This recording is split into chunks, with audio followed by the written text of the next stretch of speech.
All right, welcome back to another episode of Just Jossin' Around. I am so excited. We have three special guests.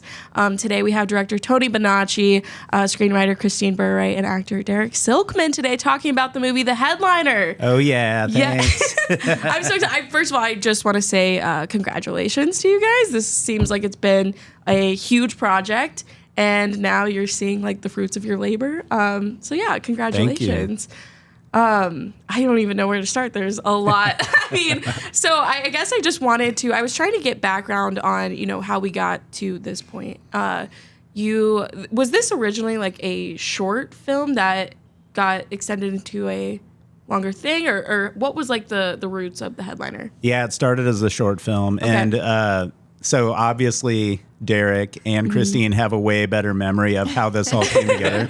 I always turn to them as far as like talking about how the short came together. So if one of you guys wants to jump in there and kind of say how we got started on that.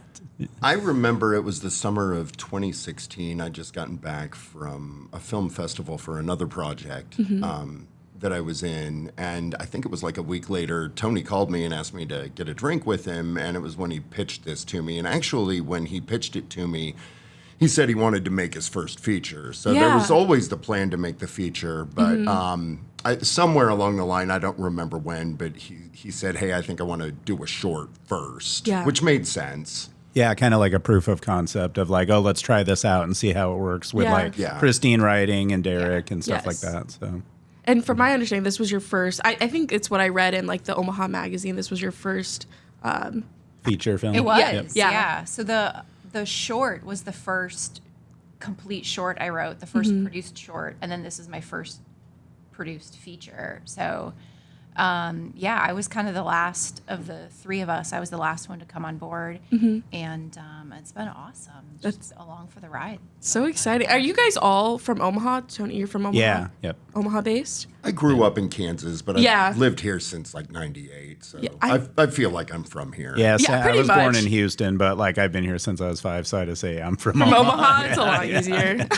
It's I'm always like shocked to see like what kinds of talent comes from Omaha and expertise and skill. And I did get to take a sneak peek at the movie, and from what I'm seeing, I'm amazed that you guys were able to put something like that together in Omaha. It was awesome. Yeah, I think it's actually like, I've never made a movie anywhere else, but I feel like making a movie in Omaha is actually easier probably than making it in a big city. Oh, just because like it's so welcoming and open. Like, oh yeah, use this coffee shop for free. Use this, like shoot here, like, and then I asked somebody, I was like, do we need to get like permits or anything? And she was like, nah, it's fine. Like Omaha doesn't care. Like, I know the whole time we're not like it, blocking streets or anything. Yeah. I was like, I know that place. Like there were just so many like good Omaha spots. Yeah, that's actually one of my favorite things about it. Like when I think about it as a film, like down the road, like 20 years down the road, I think about how cool it's going to be to see all those different locations and stuff like that. So, it was amazing. And also just like the cameos of like the Omaha comedians, which yes, that's like a favorite part for me. It was awesome. Like I even I love seeing Zach, and I know that Zach wrote the material for the character Chad Allen. Yeah. And what I loved was like Zach has just he's like got this very distinct voice, I feel like, in comedy, and I feel like even though you're portraying, I can still hear hear Zach. And it wasn't it kind of fun to listen to it as like you can hear Zach, but also you can hear him writing for someone else, kind of like almost like he wants to get those out there. Like he would never do those, but like he wants to get them out there. I know a part of me because there were I don't want to say they were like dirtier bits, but there were things where I was like, they are. They are dirty. Yeah, they're dirty and a little over the top or like weird. Or it's almost like his weird side, but he got it out there by putting it. I wonder if he thought that was fun, like or therapeutic to get it out through somebody else or something else. My parents came to the premiere screening. I had to lean over and I was like, Mom, I did not write that joke. That's so funny. Oh yeah, like if so, the stuff that the comics did on their own. Yeah, you're like, I swear I did. I didn't do it, Mom. I didn't do it. Was it a Rachel Ware one or what? Yeah. Oh yeah. Was it the edible?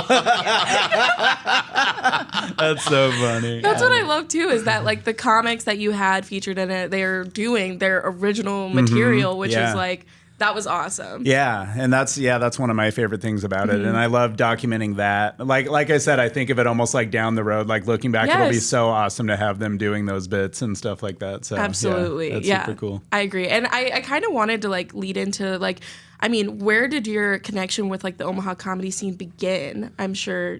Where did that? I think maybe Zach. Well, I had an old friend a long time ago, Nick Rowley, that before the back line was where it is downtown, it was like in Dundee, right? And so I had met him and gone there, and that was probably like the intro kind of into going places like that. But maybe more, I think I started going to like a ton of stuff once Zach was back here and doing his stuff. And, and I just got like super into going, and No, I always get excited when I see your face at shows because I'm like, all right, it's going to be fine. Tony's here. And I mean, I feel like you have a great taste in comedy. Thank you. Anything that Zach puts on too is like, he's just got a trustworthy I'm so brand. happy he's here doing stuff, like selfishly, because it's like, I just love his shows that he curates and stuff. So yes, amazing. I did kind of want to ask, were there any so how long in total did it take to create this film? Oh man, like as far as the whole timeline of like preparing and everything? Yes. So as far as preparing, like do you remember what year we did the short?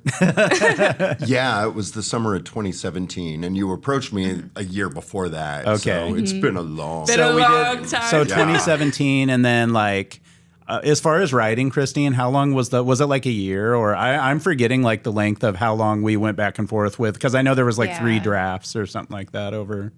Maybe. Yeah, because so we did the short in 17. I think it screened in 18, and then I think I immediately went into writing the feature in 18, and it was done prior to 2020. But then, 2020 was so just like everybody else has that story of like COVID ruined our project, and it's got everybody. It's kind of a cliche story now because everybody had that problem, but it was ready to go like right before like COVID hit or whatever. So we just sat on it, of course, and planned and prepped more. And I almost feel like I am glad it got delayed, just because probably more went into planning and stuff like that. So even though we were kind of bummed, like, oh great, another huge delay. So. Well, that kind of answers my follow-up. Yeah, so I was going to wonder, like, if you had any like obstacles in making it, but obviously, COVID. So yeah. And then I'm trying to think of there weren't any other huge like obstacles as far as putting it together and everything like that. So I mean, it was super hard. Yeah, I always say it was the hardest thing I've ever done. That was what I was talking to. Lauren Vanna. Yeah. I was talking to her and I was like, I couldn't even imagine like where you would begin on a project like this, but.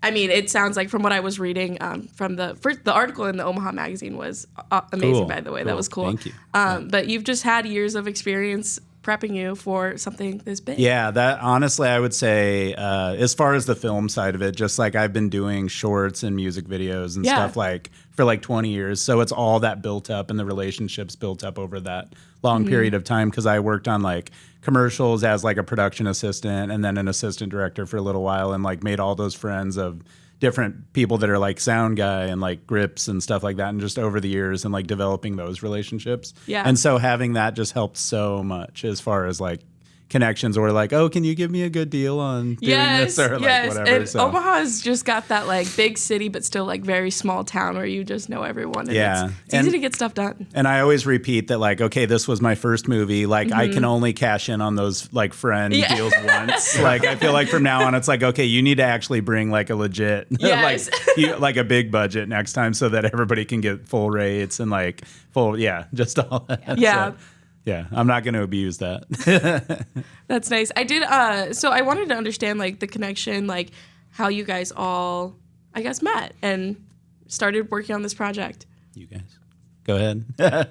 Well, so I met Tony through my ex-husband. I know. Isn't it funny that sounds weird, but it's not at all? It's actually probably completely normal, but it just sounds funny. Yeah, it does. Response of my ex-husband. The husband is gone, but Tony is still here. It sounds like a good trade, honestly. So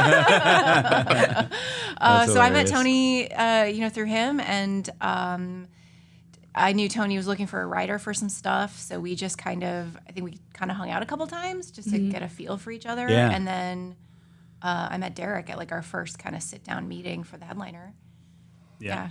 And didn't I think like when one of the first things we did wasn't I editing like with some of the shorts that was that one of the first things that ever happened is like you were like, oh, do you edit? Like, could you edit? I have a couple short films that we haven't edited yet. Yeah, So I filmed these little short sketches, and I never had time to. I was a wedding photographer at the time, so I was like behind a computer constantly, but I never had time to edit these shorts, and so I was like, oh, Tony. And that was one of the first times, because she wrote them, of course, so that was one of the first like glimpses I got into her writing, and I liked right away that it was kind of dirty, kind of like witty and a little dirty with an edge to it. So I was like, ooh, this is kind of refreshing that somebody's actually willing to like not be too safe with their writing. Yeah. So that's what I noticed from watching this movie. There were definitely a couple lines in there where I was like, okay. Yeah, and there's some like cringe. There's some total cringe, and I hope people understand that it's supposed to be cringe. Like, like it's kind of tongue in cheek. I think there were even a couple where Darrick was just like, I can't say this. No. Like, it doesn't sound right. Oh my gosh, out of my mouth. The one I remember the most is from the short that you wrote, where he asked what happened to the other bartender. He said she's on maternity leave, and my character says she was pregnant. I thought she was just getting fat. And when I watched myself say it back, like at the screening, I was like, oh. I know. I honestly find myself like very often having to be like, the writer's a woman. It's not like I didn't do it. It wasn't me. That's totally something I would say to my friends. Yes. Like, oh, you're pregnant? I thought you were just getting fat. Like, you know, as a joke, obviously. That's what's coming out of my mouth. It doesn't work as well. Yeah. That's so funny. That does kind of lead me. I wanted to know like what your perspective of the character Chad Allen was, and like what you thought about. Like, is that a comedian that you would go and watch and like? Oh yeah, yeah. I remember when Zach sent the first bits for the short. He had a note attached to him about how he kind of saw this guy after reading the script as being kind of this dirtbag 90s comic. And I was like, and the jokes he wrote fit perfectly. Yeah, because I got into stand-up in the 80s. Started watching it. I didn't get into it as in performing because I don't perform as a stand-up. But I became a fan in the 80s. Yeah. Did you didn't get the itch at all to try stand-up during this? I didn't. No. Really? No. No. That's it's too nerve-wracking. Like even with having kind of a simulated performance with people who support us in the crowd, I still got horribly nervous doing it. Like it really intimidated me. Yeah. That's so interesting. Just because I feel like the pressure of like, you know, being behind a camera, like I don't know why that I feel like I have like the inverse nerves. Like anytime like I've recorded a sketch with friends or something, I'm anxious and I'm like, actually don't put the camera. Like so it's interesting to hear the other half of that. Yeah, but Bruce, so his like best friend in the movie, he wrote all his own stuff because he was like, oh, like I'm gonna try to do it for the character, and I was like, well, that's perfect because even if it wasn't amazing, they're not supposed to be successful comics. They're just kind of up and coming, like small, like you know. So with Bruce writing his own stuff, I actually told him I was like, maybe you could start trying to do it or do like open mic, but he didn't end up doing it. I don't know if he like was nervous or just didn't have the desire to do it, but it was kind of fun to have him do it for the movie. So that's really cool. I definitely thought it makes sense now, like, you know, thinking back to like what his material was like. It was very conversational and kind of like story based. Yes. Yeah. And then the one thing going back to Darrick's character, I love that Zach gave us his blessing on Darrick's performance. Like as far as doing stand up, he was like, I totally bought him as a comic, and I was like, that's awesome. Because like him giving that like his Zach blessing on that, I was like, oh cool, okay. Like he loved like hearing him read that stuff that he wrote. I think so. I know that's awesome. Why I think watching it, I was like, if I saw this guy on shows, like I would totally be like, yeah, this guy he's been doing stand up for a while. Thank you. That means a lot to hear an actual comic say that. No, for real. And also I wanted to know like what projects had you been doing that led to you being in this role? Like what kind of background or what have you been in before that you've been doing? I am a theater person. Okay. I have a bachelor's degree in theater from Kansas State. I have a master's degree in theater from UNO. So I've done a lot of that. I worked pretty regularly with Nebraska Shakespeare for 5-6 years, something like that. I did. They're on the Green shows, of course. I toured with them. I did a couple performances with the symphony down at the Holland. Those were really fun. I did a few things around town. I tried to do stuff that paid. Yeah, Earn union point or earn union points for. There's not a lot in Omaha, unfortunately. But at some point I decided I needed to start, making more money than I was making. So I wasn't doing as much theater after I started teaching more and working more. But that was when I started doing film, because it's easier to squeeze film projects into a schedule than it is to take 2 months to do a show. Yeah. I can imagine. Because you can study the screenplay on your own time, and then the shoot is usually a couple days, or in this case it was more, but yeah. Whereas with a theatrical production, there's a minimum of 3 weeks rehearsal, and then you've got the whole run of the show, and you can't be working during that. Yeah. So it's difficult. But film works well. I can squeeze film projects in. That's here awesome. and there. Yeah. Yeah, no, it was great, and definitely looked like not your first rodeo. I was like, I would love to see more. And that's how we met, actually, if you want to tell that story of just because originally she had asked how we met too. Sorry, I go on so many bunny trails on this podcast. That's how I talk too. I'll forget what I even asked. So when I first started doing film, I was doing projects with an old roommate of mine. His name's Aaron Gum. I don't know if you know who Aaron is. I'm familiar. Yeah, but he and Tony were friends. Did you done a lot of work with Aaron? Yeah, before? I've known him forever, for more than 20 years now. Yeah, I have too. Yeah. I have too. Through Nick Fackler and stuff. So that's how we had met, through him. Yeah, I met Nick through Aaron as well.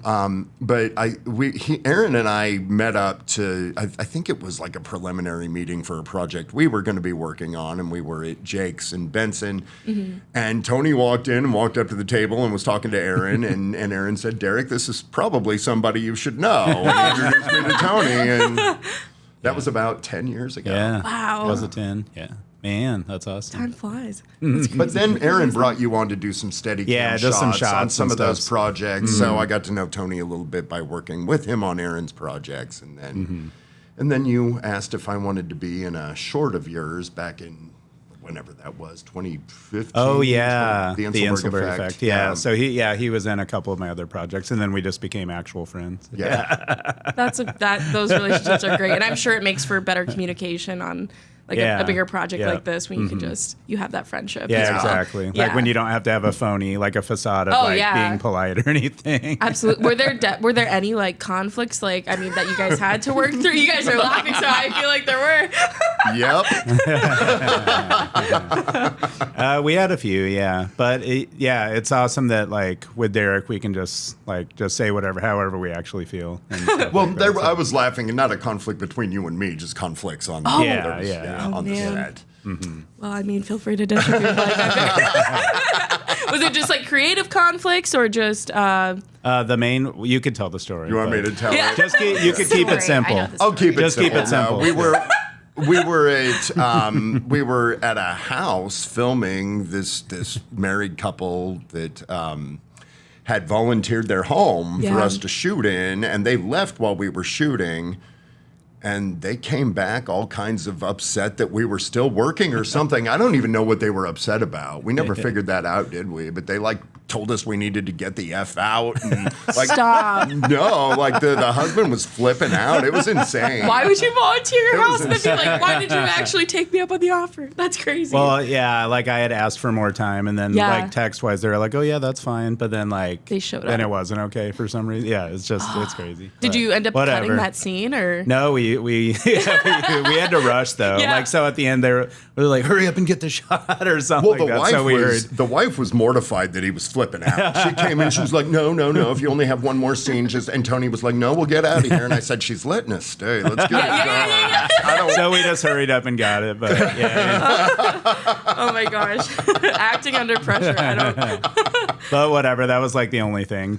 Honestly, we got pretty lucky with the rest of the shoot. The rest of the shoot was so smooth, and we got really lucky with. So we shot starting December 2nd or something of 2022. Yeah, I'm trying to remember all the. Yeah, and we just got lucky with weather. There was one kind of misty day where it was misting a little bit, but it could have been super snowy or rainy or just whatever in December. So we got lucky with that, and got lucky with no equipment going down really. Besides, there was one little hour delay with the sound. Remember at Winchester. Oh, yeah. At Winchester, the sound guy was like, "Oh man, like something was just broken for like an hour." And obviously, on a film, you're on a super tight schedule. Yeah. But there's nothing you can do, and you can't really be like mad. You know, Yeah. it's just like, okay, figure it out, and we'll get back on track. So Working through it. Anyway, I'm on a tangent now. This is like my first like time getting to like speak to people who have like worked firsthand on a project like this. So I'm like so interested. Are you interested in all in the aspects. like film and stuff? Or Yeah, like, I think it's very. I wouldn't even know. You'll where have to do sometime if you're not too nervous. Yeah. No, I think honestly, Tony, I would trust you. Yeah, I feel because I was thinking like I wish I would have known of you like back then because I would have thrown you in there. Yeah. Well, Yeah. genuinely, I remember when it was all going. I remember seeing pictures online, but it was I had just started stand up. Oh, okay. I think I was like still pretty new or like a couple months Yeah. in, so That's something so like that would have crazy. thrown me. I hope you just keep like pushing as hard as you have been because like I always like it's so weird, but when I talk about you, I'm like she's seriously freaking awesome for just starting. It's insane. Thank you. Yeah. Appreciate like it. you're one of my favorite in town for sure. So Thanks. not that matters, but No, it does. It does. The Tony Bonacci approval does matter. It does. It does. thanks. No, I'm excited. I'm excited to see. I mean, are we thinking about doing another big project, or is it kind of like bask in this not moment? necessarily related to this. Yeah, Yeah. I would say bask in it and try to like promote this. Yeah. Like, oh yeah, 1000%. do something with this. I hope something eventually happens with it. Like, it'd be cool, even if it was just streaming. I would be Yes. happy. Like, of course, it'd be cool to like get money back, like that was spent, but that's probably not going to happen. Like, Yeah. but it would be awesome if it at least to break even. Mm-hmm. But as far as just promote this, get it out there. Hopefully, it'll be streaming or something, and then. I want to direct more movies, but I never want to produce a movie ever again. Really? So like, because I produced this, Yes. and so like I produced, shot, and directed it, and it was like like I said, the hardest thing I've ever done. But like, I never want to produce. I'm fine with shooting again. Yes. I'm fine directing again. But yeah, I never want it to be like I own the movie and I have to put everything together ever again. It's a lot. It was of a pieces. nightmare. Yeah. And I definitely so think hard. that like a movie like this, like you're definitely getting the support from the comedy community and like seeing something like that. And also I feel like there's just not a lot of movies that cover, behind the scenes of what's going on in stand up, and the storyline I feel like is very realistic too. Cool. That's good. Yeah. Yeah. So- and I know that some of the stuff is obviously a little bit like Hollywood, quote unquote, as far as comics. Like, we're all going to the diner. Yeah. Like I just want people to know I'm aware of that. Like we know. Like So the diner story actually came from Tom Becca. Oh, who actually did it? Okay. Tom Becca used to do stand-up back in the day, and so he's telling me the story about like they'd all go to the diner and the funny things they would do in the diner. And That's so awesome. that That's so scene came cool. from Yeah. Tom Becca. But the things that appear to be like Hollywood, like the cliche, when you watch other stuff about comics and they hit all those Sure. points, it's Yeah. like we know we're doing that. I think. Also, speaking of you telling that story about that, like somebody had asked, was Christine inspired by any certain? Like when you wrote certain scenes, so that's like kind of an answer, like you saying Tom Becca told you that story. And then was there any other like shows? Because somebody asked me that, like, were there any shows or movies that inspired and I was like, I don't That's a good know, because like question. I've never talked to you about that. Yeah. Like, No, that is a if good any question. certain things inspired you or shows or movies or like any reference points that were inspiring or anything like. No, I don't think consciously, but I know that obviously, any kind of what was the film with it was Adam Sandler and Funny People, Funny the one with People. all the comics. I want to Yeah. rewatch that Oh, I too because haven't I seen remember that. loving it. Funny Oh, I Yeah. bet you would love it. yeah. Yeah, because it has a bunch great. of comics and it's like that's what it's about. But I Yeah. haven't seen it since it came out, and I have a terrible memory, so I want to rewatch it. yeah. So it's Yeah. kind of this like it's the world of comedy, but then it's also these interpersonal relationships between these comedians, and it's funny, but it's also sometimes not funny because that's just sort of life. But yeah. Yeah, I definitely need to check it. That sounds right up my alley. And I will say, even though the diner you're saying it's Hollywood, we do that. Like, Like, let's go get yes, food. and Yeah. specifically at Fizzy's, where you guys, that's like a awesome. thing, especially like after tiny house shows. That's the go-to spot to go and it's so eat. good. I love Fizzies. it felt free very commercial true. for Fizzies. Yeah, I know.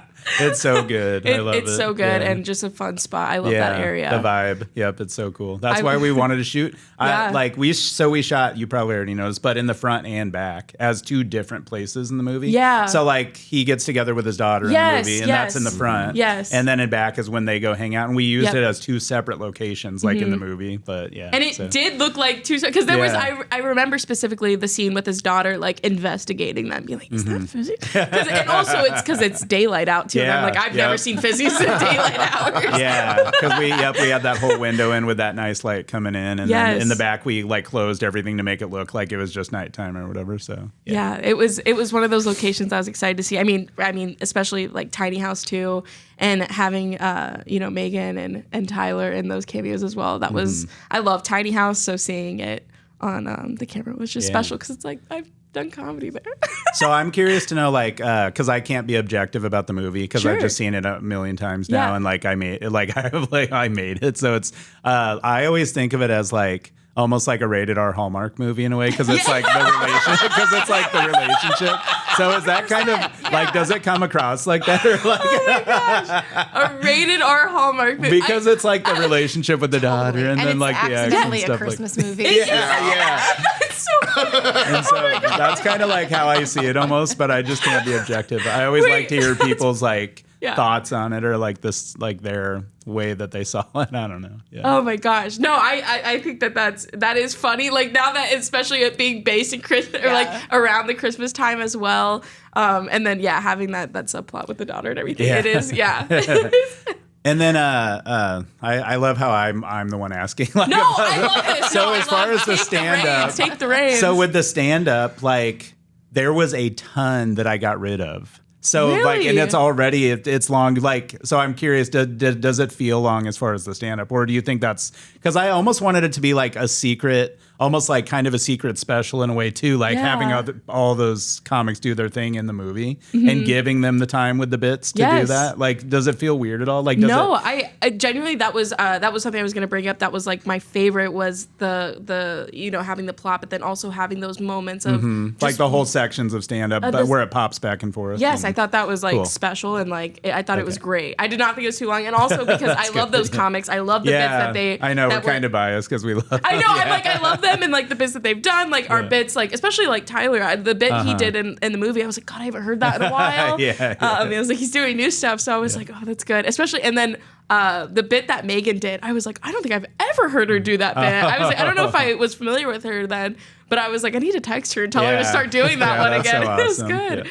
That's good, because that's what I worried about. That was one of my only worries. Like, you guys know, as I was editing, I think we've talked about that, about the stand-up. How much do I leave in? Like, do we want a lot in? Do I need to? And I had cut it down by more than half. So it was like double that length. We had like tons of material of everybody because we let them do like 8 or 10 minute sets and like recorded it all. So. You did a thing though during the editing where to make it seem like it wasn't as long, you started like cutting back and forth between comments. So you'd kind of jumping back and forth, and cut to another one and then another, and let them finish it. Rather than just having these long. Because I tried doing full things and it felt like it dragged on too long to let somebody do their full 3-minute thing and then go to the next person. No, that was great. That felt good to I jump really around. liked that. Yeah. Cool. No, because now that you bring that up, I remember that distinctly, and that was it's a nice touch. Yes. I liked it a lot. There was I need to know what record shop that the character Chad Allen was working in, because I saw in one of the scenes he's holding a VHS of the movie Kids, and I was like, I need that. So the VHS of Kids is actually mine. Stop, really? Okay, that movie is impossible to find like anywhere, I feel like. Well, I wonder, I don't know where you could find the VHS, but I remember buying it at Best Buy. So just to do a little side tangent on Kids. Yes. So Kids is how I got interested in being a filmmaker, because and I get it. I was like at my grandma's house, like sleeping in the basement. It was like 2 a.m. or something, and she had HBO. So I was like, what is this? Like, like what the fuck is this movie? Yeah. We can cuss, right? Oh, yes. No, absolutely. Let her rip. Let her rip. I didn't want her to have to do a beep or anything. No. So I saw Kids on TV, and I genuinely was so young that I didn't even know. Like, I was like, wait, is this real? Yeah. Like, is this documentary or like, I forgot what age I was, but I was definitely like pretty, like too young to be watching Kids. But I feel like there's the magic to watching like movies like that when you're too young. Yeah. Because it literally is like a magical experience when you do not have a reference of what it is. So that got me into filmmaking, and I was always really into that. So yeah, I remember buying that VHS at Best Buy and be like, oh, I need this. So we used it as a prop. Yeah. It caught my eye. And it was 402 vinyl, or 402 vinyl. 402 vinyl. In South Roads. Yeah. Yeah. I was like, am I getting that name wrong? I hope not. Yeah, 402 vinyl. Yeah. I need to take a spin, but yeah, I was very envious. I of had never been there until I went to go. Somebody mentioned it because I was like, oh, does anybody know of any record shops where we could maybe shoot? And somebody had recommended going to check it out, and it worked out perfect. So, yeah. I loved it. There were a lot of such a cool spots place. that were in the movie where I was like, oh, I haven't been there in a while. And I was like, I need to go back. It was cool just to see all like the local smaller businesses and stuff getting promoted in the film. Everyone was super cool, like about letting us shoot and stuff like that. So we were pretty lucky. Like, yeah, everybody was really like generous with that, and that's exciting. So for the premiere, where is the movie premiere? Okay, so the world premiere is going to be at the Omaha Film Festival on March 2nd at 5:30 p.m. Okay. And you can buy tickets online on their website, omahafilmfestival.org, I think. Yeah. Yeah. And so, the headliner, March 2nd at 5:30 p.m. And you can buy tickets, but just to let everybody know, they sell all access passes, like for the whole festival. Sure. And those do get priority. I'm just putting it out there. But is there a cap on how many people So I in the think it's theater? like the theater is like 210 is the capacity or something like that. But yeah, get them now. Get tickets. Get them now. I know. I was just texting friends today. Like I was like, I don't care that I've seen it. I'm gonna go see. I want to see it on the big screen. Nice. That's awesome. No, it's exciting. Everyone's been at least like in the scene from what I've seen, just excited to see it. Sweet. And That's go out and awesome. support it. That's so cool. No. I love hearing that. Yeah. Yes. I mean, what has press overall been like in general? Like I know you said that you've been doing podcasts to promote it. Yeah. Any other special plans? I'm trying to think. Maybe go on like a couple more things like radio, or like maybe talk to I don't even know what to do. Like it's one of those things where it's like, do I just reach out to people with podcasts? Oh my gosh, yes. Because it's like dorky, but it's like, oh, do I like ask like whether it's like the newspaper or the news, or like what do you do? Yeah. Yes, I would say yes. Like that's why when you reached out to me, a part of me was like, oh my, I got nervous because I was like, he wants to come on and talk about it. It's so exciting. But then also it's kind of like, how much do you really have to do? Because it's like, 210, the theater. It's like, I don't think I have to go like insanely crazy doing stuff. Unless you, have a big draw and you got to just show it more than once. Yeah, that would be cool. That would be cool. Yep. That'd be cool. I know you were talking about getting the movie onto streaming services. Any leads on places we would be able to find it? Nothing yet, but because right now it's just in the festival run. Sure. So like I've entered like 50 film festivals, and we'll see what happens because we're just at the beginning of like entering and stuff like that. So we're waiting to hear back on a lot of festivals. We'll hear back in the next from now on, like there's like 10 per month of notifications. So we'll see what happens. Hopefully we have some good luck. Yeah. Yeah, I hope you guys have good luck as well. I'm pretty blind to how that all works. Is getting a film put into or like submitting to a film festival, what is that process like? So I've only been used to it from doing short films. Sure. And so luckily nowadays with like computers, instead of the old ways, I think you had to mail in your like VHS tape to all the different festivals. But now there's there's some main websites, like I use Film Freeway. Okay. And it's where you upload your movie and you put all the information on one website, and then you can submit to like all the festivals like one at a time on the site. So it's like they've made it super easy nice. to do that. Oh, yeah, good. but the festival, it's way easier to get short films programmed, like just because they're short and they can get them in there. But as a feature, it's like I'm thinking it might be kind of tough to get in, like because it's them dedicating like a theater to an entire hour-and-a-half movie. So we'll see what happens, but hopefully I have good luck. But it's a little boring too, because like even until now, like now we have luckily the fun and the hype of the Omaha Film Festival. Yes. But before that, we were sitting on the finished movie for like 4 months. Really? Like, well, because we had a private screening like for the people involved, and that was really fun. Yes. And to like all be able to watch it together and have a nice night and stuff like that. But since then, like we've been sitting on the movie with nothing happening, and it's like, oh man, we just want to promote this and like get it out there and get it in festivals. So I couldn't imagine the anticipation. Like that's I've done like sketches and stuff, and like even when we have a sketch that we're like we haven't like put I want it out. Like I want people to see this. Yes, I always need instant gratification. I've been having to learn how to be patient. Yeah, I need always need instant gratification. So, so now that you have some downtime, the project's freed you up. What's been on the agendas for you guys? What is everyone working on? I'm not working on anything. You're just living. Yeah. Working too much on things I don't want to be working on. Are you just waiting for Hollywood to call? Yeah. Like after they see this role, they're going to be like, we need to get Darrick. Yeah. For real. That'd be awesome. That would be. Yeah. I've been working on some shorts. I just sent one off to Darrick last weekend, so he's not busy now, but he will be. Because now that I have access to, an actor and cinematographer and stuff, it's just like, I can write all, like, I have the easy part. I just put it on paper, and then it's like, okay, now everybody else use your physical body. You say the easy part. I'm like, that's tough. A lot of people can't. I don't know. Yeah. That is a lot. Yeah, I don't think that's the easy. Yeah. Okay. And you have another thing in the Omaha Film. Yeah, I have a script, a feature script that I wrote with my partner Jeffrey Katurba. We have that in the Writers Theater in the Film Festival. That's up for the feature screenplay awards. Him and I would absolutely love to get that produced. Yeah. So we're hoping to kind of, talk to some people, get some balls rolling, exposure. Yep.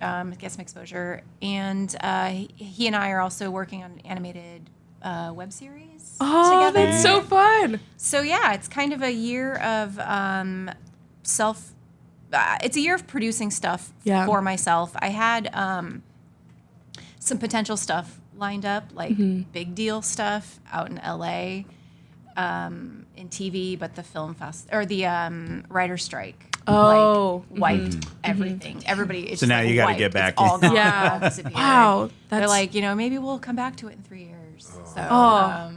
Man. Wow. Yeah. That's such a bummer. Here in Omaha, I did want to ask you, like, would I don't know if you do or would you ever teach script writing? Oh, for sure. Oh my gosh. I would love it. I so this last year I finished a master's degree in screen and stage writing, and I love it. I would. I love it so much. You have a student waiting, right? I would seriously. Great. That's something that I've always been fascinated and wanted to learn more about. I went through a phase where I was like, I'm gonna try to just like write specs, like I don't know, like practice and stuff. But it's so intimidating and daunting, like to just go into it blindly. But that's something that that would be cool. Yeah, you should put together one of those, like, because I just went to like a commercial directing boot camp. There was a 1 day thing, sick. but maybe you could do something like a that, workshop where it's like a 1 day thing or something, and then you just charge. You're And like, it's this much for the day. Yeah, for you would have people, knocking down your door for that kind of. Right. Yeah. Done. you're like, yes, Done. No, because I feel like it's not common to run into people, and I know there's people in Omaha who do it, but it's not common to run into people with that much expertise and skill. So Yeah, for sure. but I think the original Tony, what's going on? What's on the agenda? Oh, like I saw for, you were for in the future. Yeah. Well, I meant like you're not working on the film right now. I think I saw you were in. Did you just go to LA? Yeah. My girlfriend Whitney and I just went so I went to that commercial directing boot camp for 1 day because I'm interested in directing more commercials and stuff. Yeah. There's not a ton here that happens, but I'd like to get more into it. And then ultimately it'd be cool to work like other places too. But and of course I still want to do movies, but you got to work. So yeah. So we were there, and also it was our 10-year anniversary, so it was kind of a fun trip too. And we went to the Comedy Store 2 times. And nice. So I got to see Mark Maron for the first time, so that was awesome. I feel like I remember seeing. I was super excited posts. about that. And then of course other people, but yeah, it was super fun. We love going there. So yeah, we went there and just it was a nice trip. But that's awesome. As far as like, I have like nothing else. I just shot a music video actually. Like I did cinematography for a Cursive music video that'll be coming out. And then no big plans as far as film. Like that's what I need to get better at, like, we're finishing this movie and like trying to promote it. I need to get better at like, okay, what's the next thing going to be? Because I kind of just rest on the laurels of like, we're still involved in this. Like I don't need to think about that yet. And also it does it feels like it is just, you guys have been working on it forever, but it's like just the beginning of like showing people. And it's such a long process though. It's like, man, I did not realize how long every movie is like a 5 to 10 year process. process or something. It's insane. Yeah. And I mean, to go through that amount of time and then still have like the content be like, you know, present, current to what's going, like that's impressive for it to, I guess, stand the test of time. Yeah, exactly. So yeah, that was amazing. Cool. That was awesome. I'm excited, and I would like to see future commercials. Yes. That would be so dope. That would be so dope. Those kinds of projects, or short films or something. Yeah, we should do a short film together. Oh my gosh! Yeah, you got to be in something. Yeah. Oh my gosh! That would be really. As cool. long as you won't be too shy or nervous. No, I don't think I would be. I think as long as you're like comfortable with everybody. Yeah. Exactly. Yeah, I'm like that's what I think. And I mean, we have like a small sketch group and. Working with them has like definitely opened me up a little bit, but it's like, I definitely, anytime I feel like I am having to portray a character, I'm like, it's not me. I can't do it. Yeah. Whereas I feel like stand up, it's just raw. But just gotta get your head in the game. Yeah. What's going on? What's new with your stand-up? Stand-up wise, what is going on? I mean, obviously the podcast, which Grace, we can cut this out if I can't bring it up. But I did want to talk about. Can I talk about the potential merch? Yeah, I think so. Yeah. Okay. Just Jossin Around is gonna get merch pretty soon. I'm very excited. We're gonna have stickers and thinking about doing notebooks because obviously. You know, the connection with the comedy, everyone needs a notebook. Yeah. So the two designs we were kind of looking at for notebooks, one of them is going to be the just Jossin kind of vibe, but it'll say just John around because I just love wordplay. Nice. And then the other one, I feel like a lot of times on the podcast, we talk about other comedians and stuff. So maybe like a comedy burn book type deal. And Mean Girls is super in right now. So trying to do like a just Jossified version of like the Mean Girls on a notebook, I think would be super Are you going to cool. make shirts? I always want a good shirt. Yeah. See, okay. And I think that shirts will happen, but I was like, a part of me was like timid to like, you know, do shirts because I was like, well, people actually get. I think people love shirts. Derek and I always buy print. I'll get a shirt. Look at this. Everyone gets shirts. I'm wearing my blue line. I know, everyone gets. That was another thing that I noticed in the movie, though, was the amount of the shirts that were. Yeah. We did go a little crazy with that, didn't we? I loved it. It was so great. And you want to know what's funny is speaking of that, I'll get a little like nerdy and like film talk here. Yeah. It's not really film talk, but like everything you see like that has to have permission and releases. So like we had to work to make those little things happen. And like there's a couple like beers in there. We had to get releases for the beer. Yes. Any little thing you see, we had to like get the shirts and stuff like that. That's what I thought. I saw like there was the Brickway coffee stout in like one of the scenes, which one of my favorites. Yeah, and a friend of mine like went and like asked them if we could use it and stuff like that, which is funny. Hopefully we'll be at a point someday where it's like, oh yeah, we're getting money for that. Cool. Okay. That would be so sick. I was curious about that because there was specifically the one shirt that you wore. It was like during the scene at Backline. It was the Legends like comic. Yeah. I was like, I want Derek that. loves Legends. Yeah. I haven't been. I think I might have been. I think they have a location on Leavenworth. They moved to Benson. Did they move to Benson? It's a nice new location. They got kicked out of that Leavenworth location. Really? Yeah. Wow. That must have happened recently then. Oh, wait a second. You're thinking of 2 ago, like the one where Woolner's was, right? Yeah, that's right, because they moved down. The other Leavenworth. And then they moved east. That's on right. Leavenworth, That's right. I forgot about that. I had never been to the East Leavenworth one, yeah. It was a temporary location. They didn't have their coffee shop in there, so gotta have the that's what I coffee shop. remember. Yeah. But they did have a discounted all the series of the Walking Dead comics, which I have I've been collecting. You read all those things.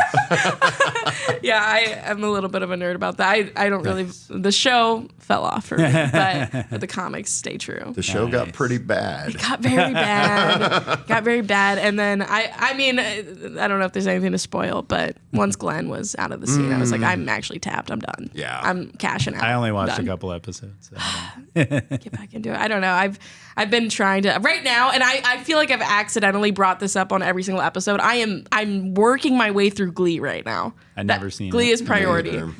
Hey, are you a Curb Your Enthusiasm person? Yes, Because I are you love excited about the new? I just season. watched the first episode and I loved it, of course. Yeah. Yes, it's season 11, I think, is coming out.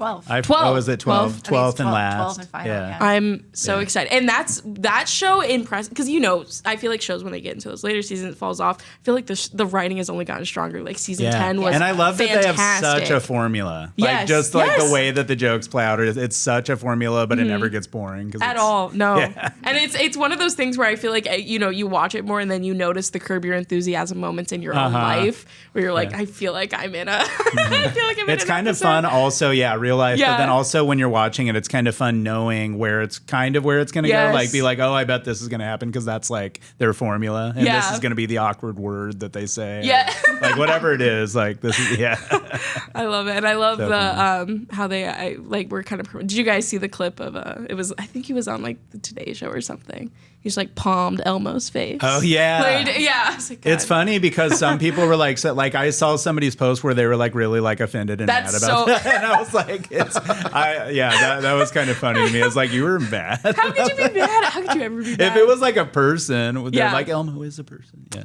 But like if it was like an actual person, they were like doing that, then it's like, that'd be different. But like, it's like a puppet. It was so, and I respect puppetry, but. That was the one thing I thought the movie lacked. No puppeteers, no prop comics. You should have brought Aaron on board to do some puppeteering. Which is kind of funny because I have a short film called My Doll that's about a ventriloquist or about several ventriloquists. I would watch that. And it's really weird. So, I'll explain that really quick. So I wrote that and I don't write anymore because I saw it. So go watch that and you'll see why I don't write anymore. It's so random. I think the reason I stopped trying to write is because I felt like I was just trying to be weird and kind of like random with my writing. And I think that's the best decision I've ever made is to not try to write my own stuff anymore that I direct. So, but it's fun in a random way, but you'll have to check it out sometime. Yeah. I know. I was looking through, I think you sent me through, it was like Vimeo or something.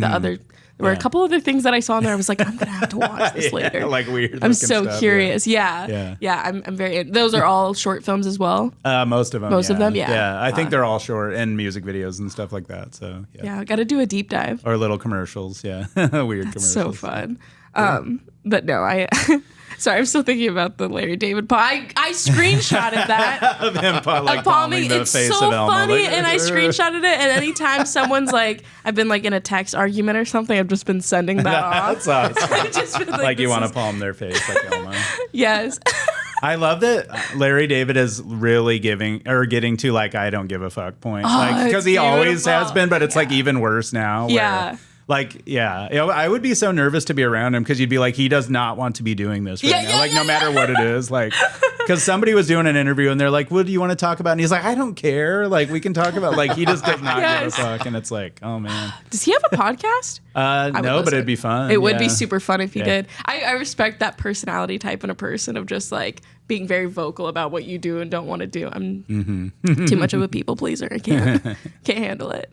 But I will say we are kind of rounding down towards the end of the episode. If you guys want to, I mean, obviously we have been promoting the heck out of this movie, and people are going to be revved up and excited to see it. But if you want to talk, just go over again where people can buy their tickets. Okay, you can buy tickets to the world premiere of The Headliner at the Omaha Film Festival on March 2nd at 5:30 p.m. I don't know. I'm getting like this announcer voice. No, that's when the screening is. Yeah.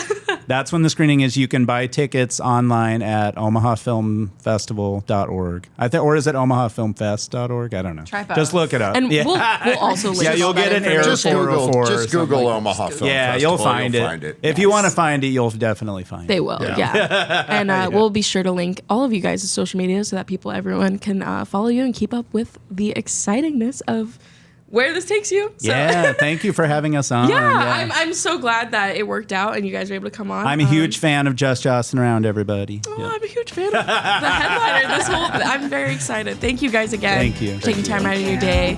Awesome. See you later. See ya.